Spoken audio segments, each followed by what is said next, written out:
Well, I'm. Do you think there is a sort of political correctness against talking about narcissistic abuse?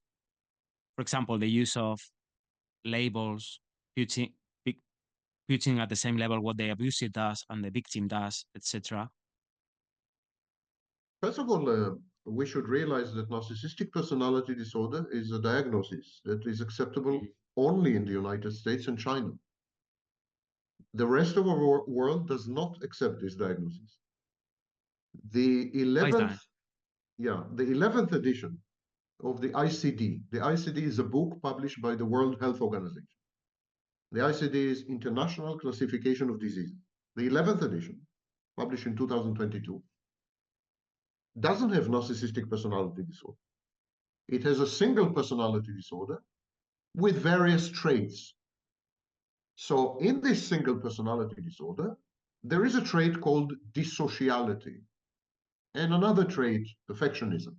And so, you can describe a narcissist using the ICD, but you cannot call him a narcissist because there's no Mhm. such thing in the ICD. Similarly, in other countries, there's no narcissistic personality disorder. Only the DSM in the United States and the CCMD, the third edition in China. That's it. So we need to understand it at first. The second thing is, um, if anything, I think narcissism is the only field where political correctness is suspended. For example, you cannot talk about autistic people the way you talk about narcissists. Yeah. Narcissists are totally demonized, Hmm. totally hated. Hate speech against narcissists is allowed. Yeah. You Hmm. try to talk about borderlines the way you talk about narcissists, and let's see what Hmm. happens to you. Your account will be canceled. Hmm. It's not allowed. Definitely, you're not allowed to talk about autistic people the way you talk about narcissists. I made a video a few weeks ago. I just made a literature review. There are new studies that show that autistic people and people with ADHD, attention deficit Yeah.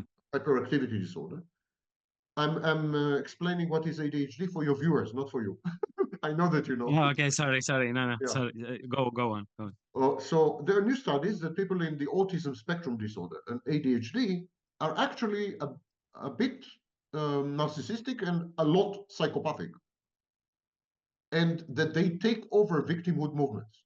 These are new studies, interesting, fascinating. And I made a Hmm. literature. I received Hmm. warnings from YouTube, warnings that I'm violating community guidelines.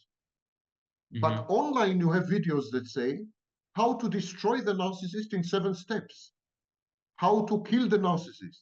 The narcissist is a demon, and so on, and no problem whatsoever. You have thousands of such videos. Yeah. So I think narcissism is the only exception to political Hmm. correctness. Moreover, narcissism is weaponized. Political opponents accuse each other that they are narcissists. People go to prison and they are described as narcissists. Their Hmm. narcissistic behavior led them to prison. So it's um it's an all-out campaign against narcissists, and now recently, to the best of my knowledge, I've been the first to initiate this, but I may be wrong. But in my footsteps, let's say, many people are now saying that actually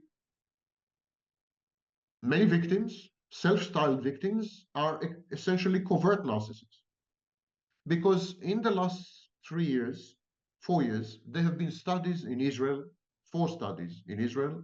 There have been 2 studies in British Columbia, in Canada, and other studies that have shown that victimhood is closely associated with dark personalities, dark triad. Hmm. Hmm. Yeah. So today we're beginning to think that many victims are actually essentially subclinical narcissists, subclinical psychopaths, Machiavellian, manipulative. They use competitive victimhood and virtue signaling to manipulate, to Hmm. become entitled, to gain new rights, to force others to behave in specific ways, and so on and so forth. No, only now we're beginning to talk about this. And Hmm. even now, if you do this, you get an avalanche of attacks that you are victim blaming and blame shifting and I don't know what. Even now it's forbidden. The only group of people that you're allowed to do anything you want to, including incite to murder, to kill them, is narcissists. Only. Literally. You can find videos inciting to murder. Yeah, there are some. Yeah, in Spanish as well. There are some videos like how to destroy a narcissist and things like that, and How to take awful. revenge on a narcissist. How to, yeah. Yeah. Mm. This would never be allowed with any other mental illness. Imagine a video saying how to destroy the life of someone with bipolar disorder, Mm. or how to take revenge on a depressive person. Mhm. Imagine. Yeah. It's shocking. Yeah. It's pretty shocking. Shocking. Yeah. Um. Narcissists are ill people. It's a disease. We need to understand Yeah, this. but These are sick people. You know? sometimes when I think at least in my case, when I use the term narcissist, it's not only narcissistic personality disorder, but narcissistic personality style, which Yes. is different. But I know what you mean perfectly. Yeah. Uh, I wanted to ask you that, by the way. Um, what are the difference between a person who has NPD, narcissistic personality style, or they are simply a-holes? What you call a-holes or jerks are actually people Yes, with sorry, narcissistic sorry. style. Narcissistic style. The first to describe the distinction between the disorder and the style was a guy called Sperry, Sperry. Later on, Theodore Millon, one of the fathers of the field, Theodore Millon adopted Sperry's classification and taxonomy and incorporated it in his masterpiece, Personality Disorders in Modern Life. And today, this is common to realize that narcissism is a spectrum, and we start with healthy narcissism. Everyone has healthy narcissism. It's the foundation of self-esteem and self-confidence and so on. Healthy narcissism starts in early childhood and stays with us for life. And then we gradually progress until we reach a zone called narcissistic style. These are people who are exploitative, lack empathy, but not fully.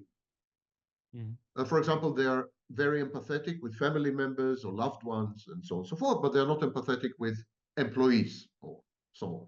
They've kind of divided discriminating empathy. They are usually in your face, they're defiant, they're arrogant, but very few of them are grandiose. Grandiosity is a cognitive distortion. Grandiosity is when you perceive reality wrongly. People with narcissistic style don't have this problem. They're simply arrogant, but they do perceive reality correctly. So they are capable of teamwork, for example, when the narcissist is not. They are open to criticism and disagreement, when the narcissist never is. They are not likely to externalize aggression, where narcissists, given specific situations, can and does. Now, people with narcissistic style, for example, are not prone to narcissistic injury and narcissistic mortification. Uh, the real narcissist does. Someone with NPD does. Narcissistic injury is when your grandiose self-perception and self-image are challenged in a way that some damage has been done. So you need to repair it somehow.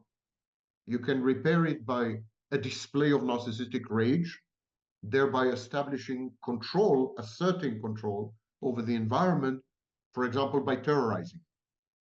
And another way to reestablish it is what I was the first to describe: self-supply. So you can supply yourself. You can somehow reconstruct your grandiosity by convincing yourself that they are wrong and you're right. They think you're not a genius, but you are a genius, or whatever. And narcissistic mortification is unique to people with NPD. Never happens in the style. It's when you are shamed or humiliated in public in front of meaningful peers or significant others. That happens only to the narcissist, and it leads to a borderline-like clinical personality organization. So what happens is the narcissist is mortified in public and then essentially becomes a borderline. He emotionally dysregulates, he develops suicidal ideation, and so on and so forth. This never happens to someone with style. Someone with style is capable of intimacy, has identity, does have an identity. Whereas narcissists have problems in all these areas. Everything comes. So if I have to summarize the difference, then someone with narcissistic personality disorder um, imports everything from the outside. Everything comes from the outside. The sense of self-worth, identity, self-esteem, everything comes from the outside. Everything is imported. You could say that the narcissist outsources regulation so that other people regulate the narcissist, someone with narcissistic personality disorder. Interpersonal functioning of the narcissist, because there's no empathy and no intimacy, is very impaired. And the narcissist is antagonistic, he's grandiose, and he's a compulsive attention seeker. None of this applies to someone with narcissistic style. Someone with narcissistic style regulates from the inside, not from the outside. He doesn't, for example, is not dependent on narcissistic supply, for example. He's not grandiose. He is capable of intimacy. He is capable of empathy. He does not seek attention compulsively, although he enjoys it a lot. But he's not addicted to it. He's not a junkie of attention junkie, you know. His identity and his self-direction are not dependent on other people. So it's really, these are two totally disparate, separate clinical entities or clinical phenomena. NPD is not an exaggeration of the personality style. It's something completely different. And this is why it's very dangerous when online people go and say he's a narcissist, he's a narcissist, when actually this is someone with narcissism, as you said, it's an amo. It's a jerk. Yeah. I see. Thank you for your answer. You know what? Upon reconsideration, to make it simpler for your viewers, someone with narcissistic personality disorder doesn't have a self, doesn't have an ego. He is ironically selfless. There's no self there. The formation of the self was disrupted. The self was unable to constellate and integrate. So there's no core. There's an emptiness, exactly like the borderline. And the second point, someone with narcissistic personality disorder has problems with attachment problems. And the narcissist is incapable of attachment because as a child, the narcissist was attached to a frustrating object, to an abusive object. So he is afraid of attachment. He associates attachment with pain, with hurt, with rejection, with frustration. So he's afraid of attachment. And the second problem why he cannot attach is that he cannot perceive other people as external. So what is there to attach to? So yeah, I see. Yeah. These are the two major differences: no self and no attachment. The personality style has a self and can attach. These are major differences. Yeah, I see. I see now. Um, the next question is why, when we talk about narcissism, we also have to talk about psychopathy, because in many ways we have to get into that to explain both of uh, the constructs. You know, why when we have to talk about narcissism, we ended up talking about psychopathy as well. Psychopathy is more sexy. Because I see, yeah. Well, again, we have a huge confusion online. I have seen people with PhDs in psychology, but no expertise in narcissism. It's important to understand you can have a PhD in psychology and not be an expert on narcissism. Psychology is a huge field, enormous field. If you're an expert on IQ, and you have a PhD, it doesn't mean you know anything about narcissism. But people don't realize it. They say, but she has a PhD in psychology. You know. So I've seen these self-styled experts say that all psychopaths are narcissists. That is rank nonsense. A small minority of psychopaths also have narcissistic personality disorders, and this is known as comorbidity. However, narcissists and psychopaths share a few things in common. They have a few things in common. Number one, grandiosity. Grandiosity is one of the parameters that we use, one of the dimensions that we use to diagnose psychopathy. For example, in the PCLR test, Robert Hare's PCLR, there's a grandiosity dimension. But grandiosity is not narcissism. It's not the same. Grandiosity is a trait or a cognitive distortion that is common in narcissism, in psychopathy, but also in borderline, also in bipolar disorder, also in paranoid personality disorder, sometimes in schizoid personality disorder. It's that psychopath and narcissist are both grandiose doesn't make the psychopath a narcissist. The second thing that is common, that is shared, is antisocial behavior. Antisocial behavior includes defiance, recklessness, contumaciousness, rejection of authority, and sometimes acting out, externalized aggression. This is the antisocial cluster. Now, it is true that psychopaths are always antisocial, and some narcissists are also antisocial. They are known as malignant narcissists. 3% of narcissists are also psychopathic. They're malignant narcissists. But the vast majority of narcissists are not antisocial. They are actually pro-social and even communal. Why?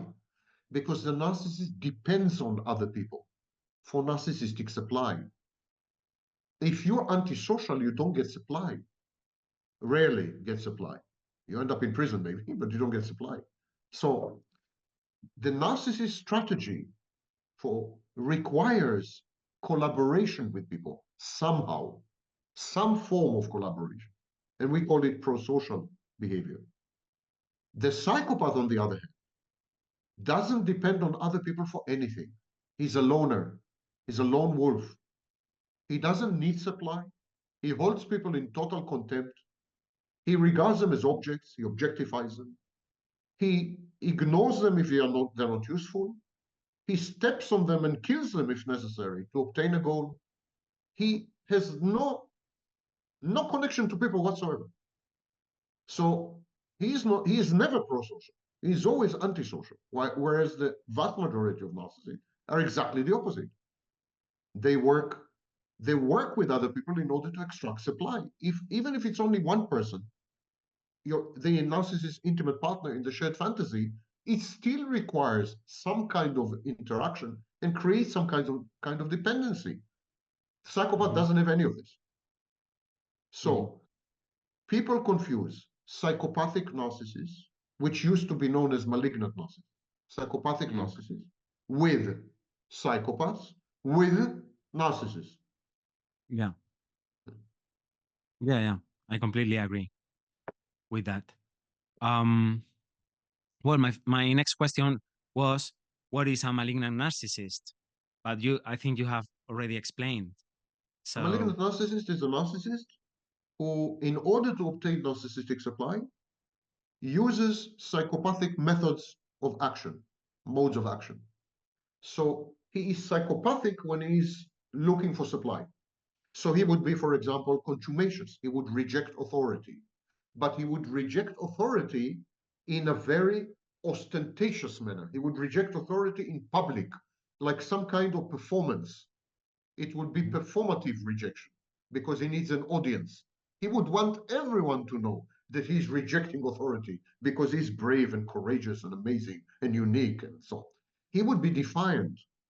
He would be reckless, risk taker, novelty seeker, thrill seeker. He would be sometimes, and he would be very often aggressive. He would externalize aggression. So outwardly, phenomenologically, the malignant narcissist appears to be a psychopath, but he's doing all this to obtain supply, which makes him a narcissist. Whereas the psychopath is using the same behaviors, the same methods of operation to obtain sex or money or power or access or contacts or something.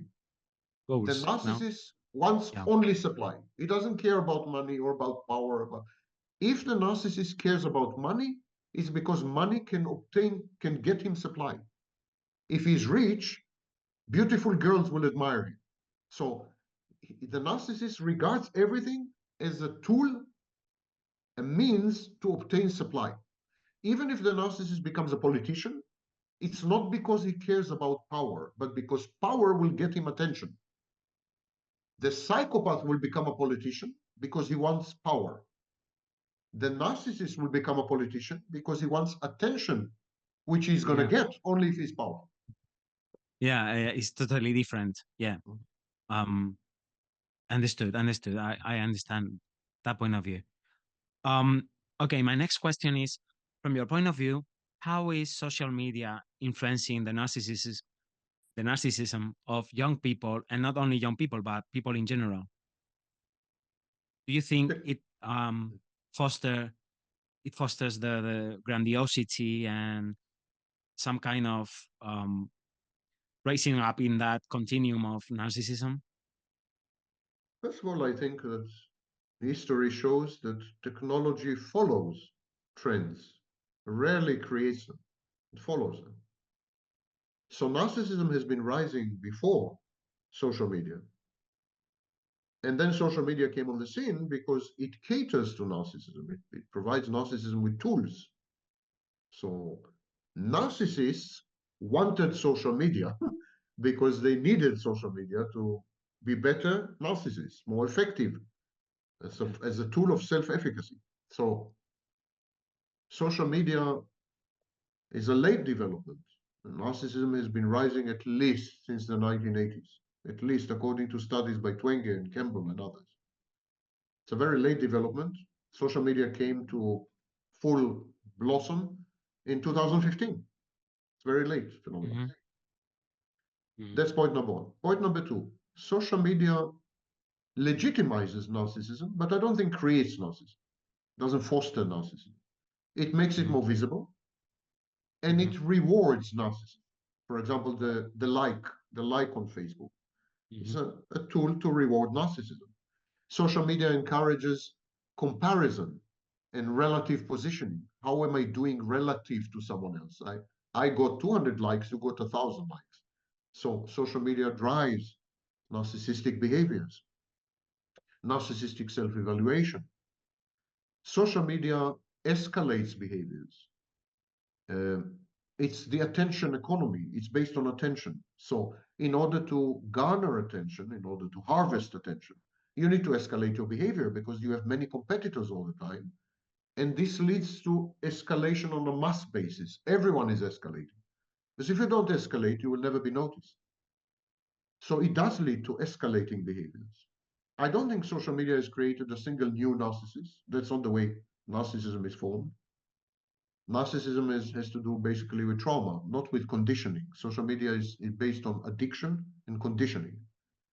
But social media legitimized narcissism, made it an organizing principle of life, gave goals to narcissistic goals to people who are not narcissist in principle, and rewarded narcissism dopamine wise, if you wish, rewarded narcissism on a very primordial level, on a brain level. So whoever is a narcissist has no reason to not be a narcissist.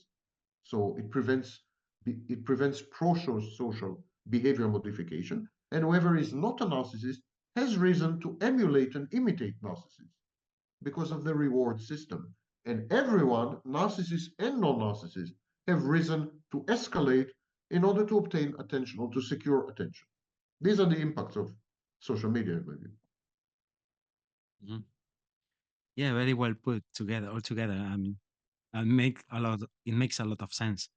Um, well, the next question is a bit, there's a huge debate here, but I would like to know your opinion. Can a narcissist change? Depends how you define change, of course. If you're talking about behavior modification, yes. Mhm. Several treatment modalities, such as, for example, schema therapy, transactional analysis, to some extent CBT. CBT is less effective. They can modify the narcissist's behavior. The narcissist can become, following treatment, the narcissist can become less abrasive, less antisocial if he has been antisocial, more considerate of people, because the narcissist is convinced in therapy that this is more efficacious, more efficient. If if you're nice to people, they do your bidding. They're better sources of supply and so on. So yes, you can modify the narcissist's behaviors. You need to repeat this time and again because the narcissist tends to forget and relapse. It's very similar to addiction. This is exactly what happens in addiction. When you're an Mhm. alcoholic, you go to rehab, and after rehab, you don't drink for a few months. But the relapse rate in alcoholism is between 80 and 90% within 1 year. 80 to 90% of alcoholics who spend time Mhm. in rehab start to drink again within 1 year. It's identical to narcissism because narcissism is addiction to narcissistic supply. It's an addiction. Narcissism is two things. There's one thing that narcissism is not, and there are two things that narcissism is. Narcissism is not a personality disorder, and it is a post-traumatic condition, and Mhm. it is an addiction. Now, Mhm. this is the worst combination. Post-trauma and addiction, when you put them together, this is almost untreatable, intractable, because the Yeah. addiction solves many problems which are provoked by the trauma. And so substance abuse that is post-traumatic is literally impossible to treat. You can modify behaviors in the short range, and you need to repeat the treatment time and again and again and again and again. And that is the maximum that you can obtain with narcissism. Nothing else is touchable at all by any modality that I'm aware of.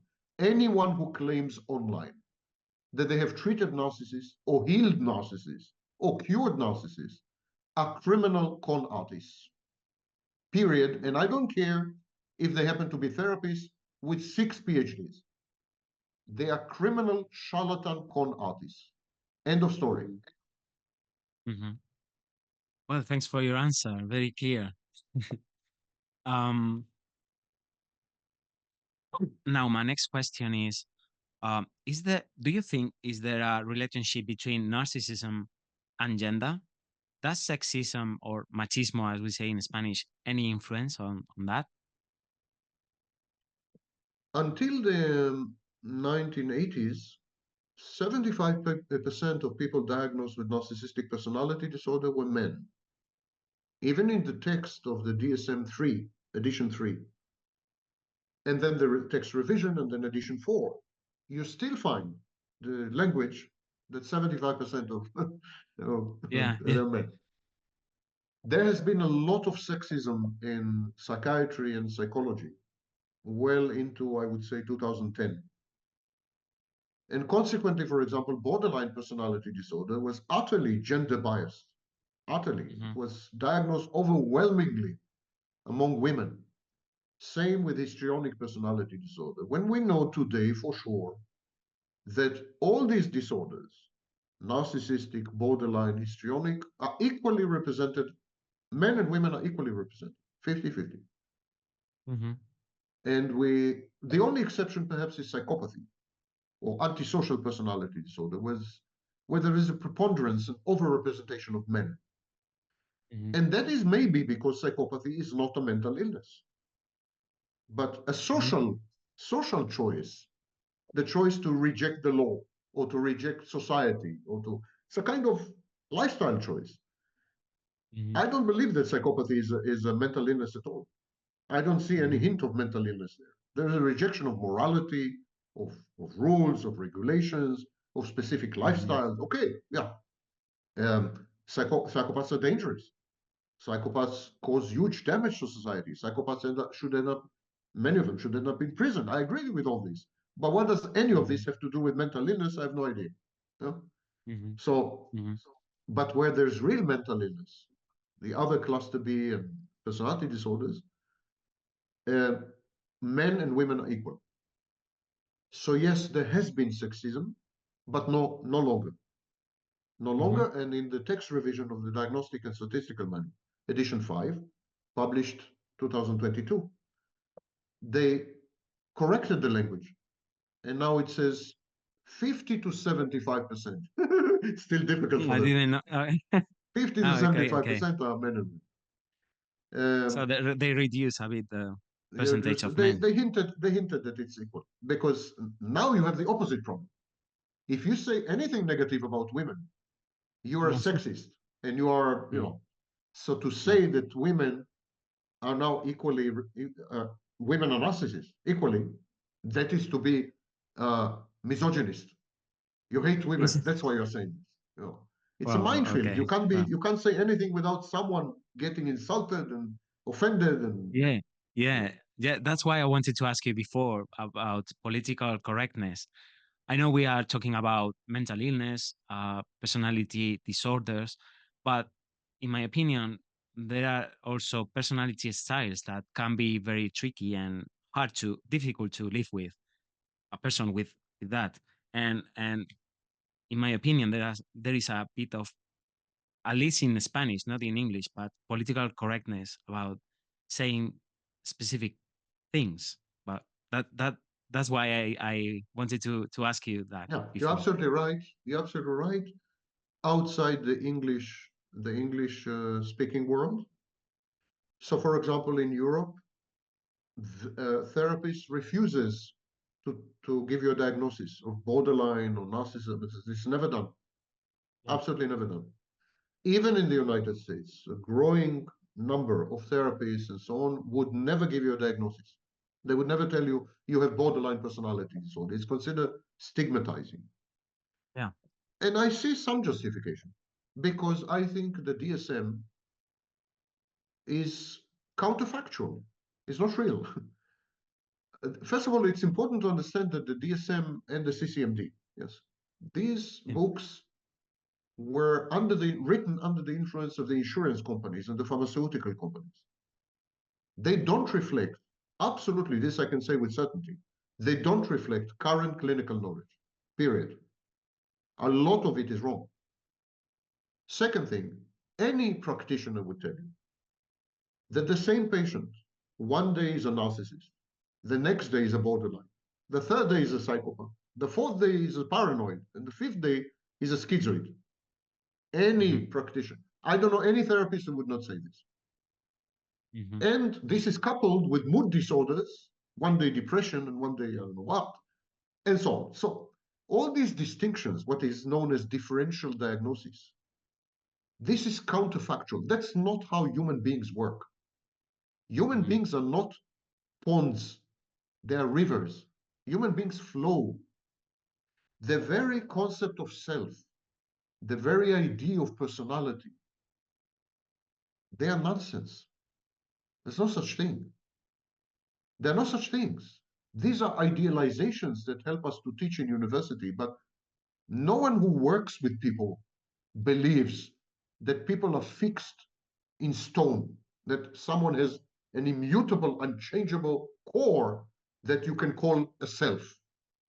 Hmm. No one, no one who has worked with people would agree with the concept of personality as a set of attributes and traits that define you throughout Hmm. lifespan. No one would Hmm. agree with this. Who has Hmm. had any contact with human beings rather than with books? And there is a gap, there is a big Hmm. divide between academe and practitioners, people in the field. Hmm. Academe has become fantasy space, perhaps because most academics are narcissists. It's a Hmm. fantasy space. Hmm. I don't know what they're talking about, which alien species, but they're not talking about Homo sapiens. And then there are the practitioners.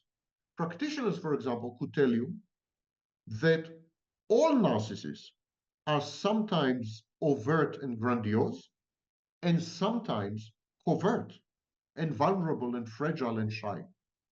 All practitioners would tell you this. Mhm. It's not true that a narcissist is either grandiose or covert. There is no type constancy. Similarly, all narcissists are sometimes cerebral. They derive narcissistic supply with their intellect, and sometimes somatic. They Mhm. derive narcissistic supply through their sex, with, through the body. Mm. So there's no type constancy. And similarly, in borderline, there's no type constancy. A borderline could be aggressive, acting out, crazy making, and I don't know what. And then she would have a period where she would not be promiscuous, and she would not be reckless, and she would be shy, and she would be avoidant, and she would be schizoid. Everyone who's worked with borderline would tell you this. You know, a borderline can sleep with, if she's a woman, she can sleep with 20 guys in 1 year, and then she can have 5 years without a single sex, without a Yes. single incident of sex. Mhm. So it's nonsense Yeah, to we all divide people flow. into We boxes. Sorry? Mhm. No, sorry. Sorry to interrupt you. We are flow. We are not static, Yes, we are like river, academia not a pond. say. Yeah. Okay. My last question is, how usually do narcissistic people get older? Yeah. What happens to narcissists when they get older? Sorry.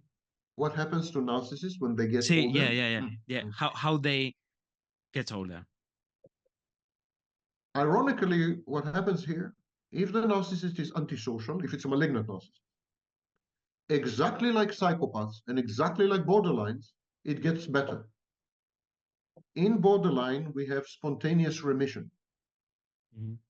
81% of people with borderline personality disorder spontaneously lose the diagnosis after age 45, even without treatment. Mhm. About half of people with psychopathic personality disorder, antisocial personality disorder, half of psychopaths, um, no longer engage in psychopathic behaviors, definitely not criminal behaviors, after age 45. About half. If they have been treated, the number shoots up to 75%. By age 55, the vast majority of psychopaths are totally pro-social, the overwhelming vast majority. Same applies to psychopathic narcissists. They mellow, they ameliorate, they become more normal, so to speak. And by their 50s, when they're in their 50s and 60s, there's no proof. What I'm saying is speculation based on my experience. So, Yeah. but I think most of them lose the diagnosis completely. They're no longer narcissists. They're much softer, much kinder, much more attuned to people, much more considerate. They're not empathic, of course. They're still exploitative. They still live in fantasy. They're still aggressive, but it's much more standard, much more normative. In other words, Mhm. they're not anomic, but they're normative. This is not the case with classic narcissists, both overt and covert. And again, every narcissist is overt and covert, different periods. Mhm. Classic narcissists, let's call them classic. They used to be called phallic narcissists. Classic narcissists get worse with age. They get worse. But there is a conundrum here. There is a riddle, puzzle, which we don't know, we cannot resolve. Most classic narcissists lose their sources of supply as they grow older. Women, if they're men, women abandon their spouses and intimate partners abandon them. It's much more difficult for them to obtain supply because they're old, Mhm. they have competition from younger narcissists. It's much more difficult to obtain supply. They're exposed. Many of their tricks and gimmicks and misbehavior and misconduct is exposed, revealed. So they are mortified, they are shamed and humiliated in public. Mhm. And so, do they become worse narcissists, even more narcissistic because of these problems that they cannot obtain supply? So they are collapsed in a collapsed state, or because they're mortified? In short, is the aggravation in narcissism in old age reactive, circumstantial, response to the changing environment, or does it come from the inside? We don't know. There's no answer to this. But we do know that all these things I've described are happening. The narcissist ends life isolated, bitter, angry, delusional. He switches from fantasy to delusional disorder, paranoid, very paranoid. So he switches from hypervigilance to paranoid ideation, schizoid on a permanent basis, depressive, develops depressive illnesses and anxiety disorders. Really bad picture. Just look at me. I wouldn't say that. Okay. So as like I was, I don't know how to say in English, but thanks for your time, Professor Thank you for Vaknin. having me. It has been such an honor for me, really, Thank and you. for all my community. I think they will be really, really thankful for your time and your knowledge about this topic. Thank you for having me. And Thank you and for your courage and patience. well, I was a bit nervous, I have Yeah, to say, but yeah. uh, it has been a wonderful interview, Thank you. uh, and I really appreciate it. Thank you. See you again, and regards to all the Spanish speakers, even Thank the you. narcissists. Even the narcissist. Thank you. Okay, take Bye. care. Bye. Bye bye.